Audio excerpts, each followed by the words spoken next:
to protocol. I was supposed to. So, yeah. So, good evening, everybody. Good to see you. I'm Paul Vaughn. I'm head of Personhood Tennessee, and part of the Biden DOJ roundup on the face cases that have been in the news the last 2 years. We among the group in Nashville, Tennessee, for the Mount Juliet rescue from March of 21, and if you kept up with the news, that's been found guilty, sentenced. I just January 2nd got off 6 months of house arrest. Currently, still serving 2.5 years remaining on probation, and the case is actually in the Sixth Circuit of Appeals, waiting. Waiting. I think the briefs are due February 10th or 20th. I think the 10th is when those are due, from the initial briefs at least. And so that's the high level where the case is, and happy to answer any questions. I think the first one might be: are we expecting pardons with Trump being sworn in today? And I can tell you that the lawyers, the law teams, got everybody rounded up, and we had 23 petitions for pardon for 23 different folks. And so far, I saw Bev Williams received one just within the last hour. And explain who Williams is and what's her situation. I do not know. I did not look into that one deeply. I don't remember which case that was for her, but I do know she had She's a mother 42 months. She's a mother of a small child, and during the sentencing, the judge made a remark to her saying, like, well, you're young enough so that a long sentence isn't going to disrupt your entire life. And she mentioned that she had young children, and he still gave her 42 months. So It goes, this is what we're dealing with. It's not just, there are plenty of other protesters around the country, like Antifa, Black Lives Matter, who did far worse than what you did or what she did, and yet they've really gone after you guys. What were you actually doing at the abortion mill? Were you blocking entrance, or were you violent in any way, or something like that? Because that's what I get from people, is they say, like, well, I've read FACE and there's nothing wrong with this for prohibiting violence. But what is it? What was it really about? Yeah, so that's a good point, Jay. This is really important for people to get their head around and understand that. I mean, we had Personhood Tennessee, we had sidewalk counseling teams. We developed and trained sidewalk counseling teams to go out to the clinics and activate or participate in legal sidewalk counseling. And that's all that we were doing that day. There were people there that rescued, that sat down at the door, knowing they were risking a FACE violation. Of course, FACE, first offense, 6 months in jail, misdemeanor. What the DOJ did, and this is very important to understand, is they took an 1800s conspiracy law, the 470 conspiracy statute, 471, and they applied it to FACE. And the Sanjay Patel is the DOJ lawyer who in the March edition, the quarterly edition of the DOJ Journal of 22, wrote about how they could use this novel use of this conspiracy act against the FACE people, because it would make a misdemeanor a felony. It would take the sentencing from 6 months to up to 10 years in prison. And this is the kicker, is they did not have to prove an overt act under this law of the furtherance of the conspiracy, right? So I don't have to actually participate in the blockade in the case of FACE. All I have to do is be ideologically aligned with people that are, and they prove that I'm with them and talking with them and interacting with them. And now I'm guilty of their FACE violation, and my free speech that I was doing that day, my religious expression that day, all got swept under the carpet. And as this conspiracy came to be the law that was used to prosecute us. So that's a very important point, and one of the gross injustices of it. And lawyers made the case both in the appeal document they're working on and in the pardon document that violated obviously our free speech, and that it was just an unjust application of the law all around. So I mean, that really gets to the heart of why this is an unconstitutional law. It's not just how it's written, but it's how it's being applied. So essentially what they did was they went after you for like ideology. So it's such a thing as ideological based discrimination, where like I determine you hold this point of view, therefore you're guilty of this crime because you are pro-life. And we had a situation like that in Melbourne, Florida, that we had to fight. And this is one of those things with rescue. You find out how unreasonable the courts are when they have an agenda. I had a pastor one time who said that he was arrested, and the charge was a conspiracy to commit loitering. And so he said, "What is that?" You know, it's a bunch of people standing around talking about doing nothing. But you'd have to arrest half the churches in America for that. You know, it's kind of so. That was the joke as a Right. pastor. So, does anybody have any questions for Paul? Or that you probably may have seen him on the. He's been on Fox News and Tucker Carlson and several other media Yeah. outlets. That. But anyone have any questions about what happened or what you know? This is your time. I know Frank Campana not on anymore. Okay, I'm surprised he doesn't. Well, let me ask you this. Tell me what happened. How were you arrested? Yeah. So the day of the event, I actually, I prayed, we read Bible passages, sang some hymns. I didn't even do sidewalk counseling that day. There was the police took care of all that. There weren't any patients to talk to basically after the first 10 minutes. So I talked to the police. I basically schooled them on Romans 13 and interacted with them, helped them kind of as a go-between between the group and them. And they complimented us in the media that night. They said they've never dealt with a more peaceful and honorable group of protesters. Remember, this is the height of BLM and Antifa. Back in the March 21 timeframe. So fast forward to October of 22, 18 months later, after before the event, Roe was the law of the land. In between my arrest and the event, Roe fell. And October 22, they showed up banging on a door, 4 armed agents, full tactical gear, 7 o'clock in the morning. My kids are in the yard. I'm sending them out to the car to get ready to take them to school, and banging and rattling the house, shouting, open the curtains to see guns pointed at my head. And, full armed raid. They arrested me, and I surrendered myself, hoping that they were actually legitimate. I asked for identification. They refused. I asked, for a warrant. They refused until I was actually in custody. So it was just an atrocious action, a war. It was warfare. I mean, it was an undeclared war, and they executed on multiple Christians, J6ers, and all kinds of people alike across the spectrum. And we were all unarmed and unable to defend ourselves against an abuse of lethal force.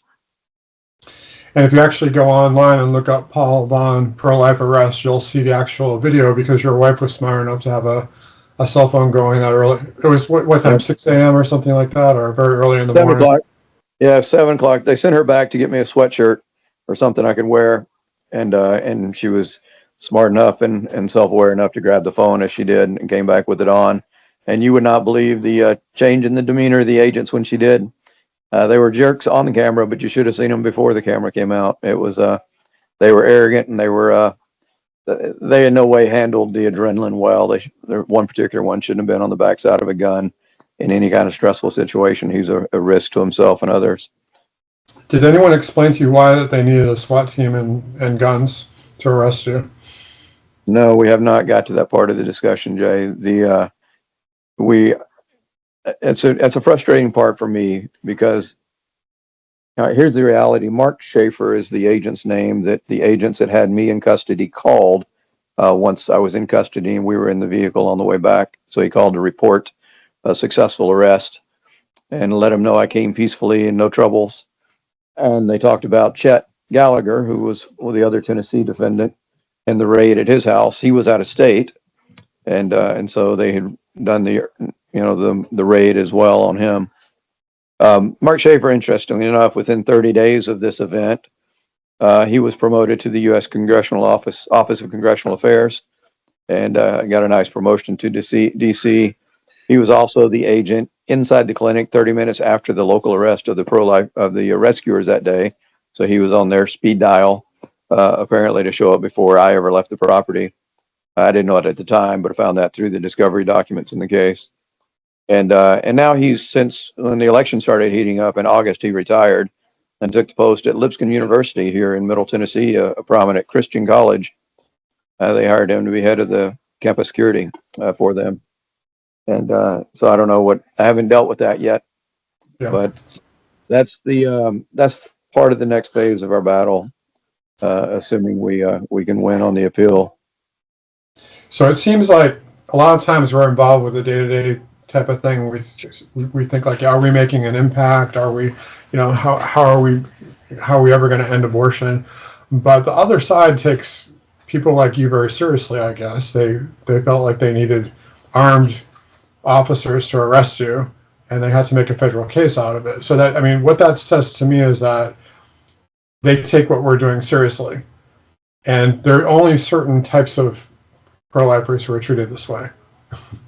And it tends to be Personhood and Operation Rescue and groups like that. Um, you are also called on to testify before Congress. Isn't that correct? And could you tell us a little bit about what that was all about? Sure. Yeah. So that was Chip Roy. Jim Jordan's under the over the DOJ committee in the Office of Constitutional Affairs, maybe. That's constitutional subcommittee for the DOJ committee.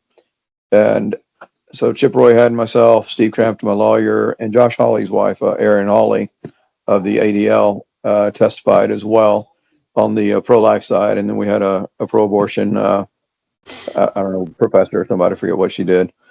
But yeah, it was just basically telling our story, what happened, how the FACE Act was used, and it was exploring the constitutionality of the FACE Act and in an effort to try to gain support to repeal the FACE bill. And so that was the purpose. And it was a good time. I feel like it was a decent hearing, but it's Washington politics. It's slimy, hard to know if it makes an impact. So. And so I've had people tell me that the FACE Act itself is constitutional, but the way that it's only the way that it's been applied, and so that's a problem right there. Could you address that idea? Yeah, I mean, here's the answer to that is it's the freedom of access to clinic entrances is FACE. That's the name of the bill. Now, to get the bill passed back in the 90s, they had to massage it and get the votes from the conservatives. So they said, hey, we'll also use it to protect crisis pregnancy centers and churches. And so you have a freedom of worship clause, and you have a freedom to go to these crisis pregnancy centers. Orrin Hatch, I believe, added that, right? So Senator, yeah. Hatch and whoever the Christians turncoats were back then. Governor Devine, I think, was on that subcommittee and as a congressman back in the day from Ohio. But yeah, I mean, the reality is the way that it's been implemented, the way that it's been used, even without the KKK Act, the Conspiracy Act, it has been used primarily 80-something% against pro-lifers, while there are, and under Ray's own testimony when he was before the committee with Jim Jordan, middle of last year, he said 80% of the cases are against churches or against pregnancy resource centers, but the charges are the exact opposite. So they're charging the pro-lifers at a rate that is, exact opposite of the percentage of cases against the actual churches and pregnancy centers. So most acts of violence and vandalism are done against churches and crisis pregnancy centers. Of course, there's more of us than there are of them, but when they go to try the cases, they go after pro-lifers who basically have been peaceful. There haven't really been that many charges for violence under FACE. It's mainly been peaceful people like you. Now, the other issue too is when this was passed, Roe v. Wade was in effect. And so I think that in the act itself, it says that women have a constitutional right to abortion that needs to be protected. But now that Roe is overturned, is there a chance that FACE could be then gutted or declared unconstitutional in light of that? Or Sure, and that's the thing. So they use the term reproductive health services, right, to make it all encompassing. So the overturning of abortion services doesn't just overturn the law, right, even though everybody knows it was about abortion, as always was about abortion, and nobody is sitting down keeping people from getting to reproductive health. That's just not the way it works. But so there's one aspect of the appeals court could take it up, and we could address it through the court, either the appeals or the Supreme Court, we have, I say we, Thomas More has Paul Clemente as the Solicitor General under Bush. He's agreed to take it to the Supreme Court. He's argued over 100 cases before the Supreme Court, one of the most winning Supreme Court lawyers, I think, in the history of the nation. And he's looked at it and is making counsel for it and willing to take it up for us. So that's one avenue. The other avenue is with the new DOJ, we could ask for a direct ruling on the law, the legality of the law, based on its application and based on the illegal use of it. And so apparently there's some legal work that the DOJ could do under the right people now that could actually strip out the use of it the way that it's been used. So that's two avenues that are on the table. Okay, one last question I have, and then if anyone else wants to ask you a question, then we'll let you go after that. Can you give us the names of some of the other people that were part of your group that were arrested, and how many of them are in prison right now? And what we also have it's kind of interesting that most of these people were attached to Personhood in some way too. So that's interesting to me. Yeah, I mean, a lot of these. So you had Cal Zastro, his daughter Eva, and his son Jimmy. You had one of our sidewalk counselors, Paul Place, Eva Edel, the concentration camp survivor, if y'all are familiar with her, from South Carolina. And then, so Cal is in jail currently, gets out in April, been without a pardon. Chet Gallagher is, I think, he was scheduled to 16 months. He's supposed to surrender himself in February, if I remember correctly. And then we had Heather Idoni in our case, Coleman Boyd, an emergency room doctor from Mississippi. And who else was there? Oh, Denny Green from East Tennessee. And I think that was there were 6 of us with the felonies, 4 with the misdemeanors. So four of those folks didn't get charged with the felony, just the face misdemeanor. And so yeah, that's it. Most of us it was just a work of God. I can give God testimony here of the prayer and fasting that went in before the sentencing and the trial. We got in there, and the judge got so many letters, hundreds of letters from all over the nation, and then our personal letters and friends and recommendations comes into the judge, and she didn't want to be the person locking that kind of people up. What the government was saying about us and what other people that knew us were saying about us just were not compatible. And so we got a whole lot of house arrest, a lot of probation, a lot of 6 months house arrest, 4 months house arrest. And the government was, chagrined at all the money and effort they put to lock us up. And the only 2 that actually got prison time were Chet and Cal. And then Heather Idoni got a few months jail time, 3 or 4 months, I think, maybe 6, but she's serving over 18 months for the DC rescue. She was also involved in the DC case where she got 26 months, I think, there. So that 6 months from Tennessee would just be, concurrent with that. It wouldn't be extra time for her as far as that piece goes. But again, all these we can pray, tonight, like right now. These are all on Trump's desk for pardons, and their families for those that are in jail. Heather, all the DC folks have been there over a year at this point. Some approaching almost a year and a half. And so it'd be nice for Trump to let them out of jail, let them go see their families. And he did promise more than once that he would pardon you. Yep. And even during I don't know if you got a chance to watch the speech today, I'm sure you did. He didn't mention you specifically, but he talked about people that have been targeted by the Justice Department, which I assume has you in mind, as well as many other people too. Okay, that's great. If anyone would like to ask a question, I'd really encourage it, because this is your chance to talk to Paul here. Jay, this is Kitty. I'd just like to know if he knows the status of Eva Edel.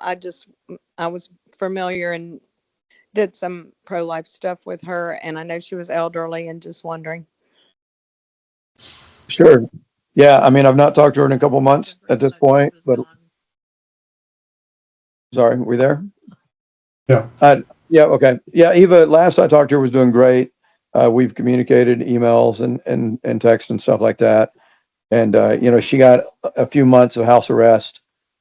and did not have to do any jail time for the Nashville case. They do have another case pending in Detroit, in the Michigan case. She and Heather Idoni had a rescue they did up there, just the two of them. And then there was a larger rescue of 5 or 6 folks in Detroit that Chet Gallagher and Cal and she and Heather were part of as well. That the judge up there just basically went to the DOJ after Trump won the election. They said, hey, we'll pick this back up in February after the new DOJ comes in. What I want you guys to do is go back and ask your boss, your new boss, when they come in, if he still wants to pursue this. So that judge was at least a Clinton appointee that showed a little bit of wisdom there, I think, and didn't want his name muddied in all this political nonsense that was going on. So, but she's has not gone to jail and was doing good and in good spirits, and just amazing as Eva is. So, Thank you.